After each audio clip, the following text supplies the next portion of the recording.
সবাই দেখছে যে ইদানিং আমি কাজগুলো করছি তার মধ্যে হিরোই নাই। তো সবাই ভাবছে যে কি ব্যাপার, আমি হিরো ছাড়া মানে কাজ কিভাবে স্টার্ট করছি এবং কিভাবে শেষ করছি। তো আবার যখন হিরোদের সাথে কাজ করি তো প্রমোশন আবার হিরোদেরকেও পাওয়া যায় না ঠিকঠাক করে।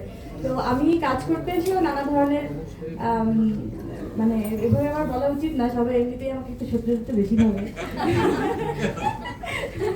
তারপর কেন জানি না আমার মনে হয় যে আসলে কাজটাকে আমরা ফোকাস করি এবং সেটা হোক ওই যে এখন কি করবো লেহেঙ্গা পরে এখানে নাচানাচি করলে তো আসলে হয় না। দিন শেষে আমরা একটা বেঁচে থাকার মতো একটা কাজ চাই, একটা জায়গা চাই, সেখান থেকে ক্যারেক্টারটা বেশি ইম্পর্টেন্ট, চরিত্রটা ইম্পর্টেন্ট। সেখানে যখন আপনি চরিত্রকে বেশি ফোকাস করতে যাবেন তো ওই নারী কেন্দ্রিক ব্যাপারটাই চলে আসে, কারণ তো আমি নারী।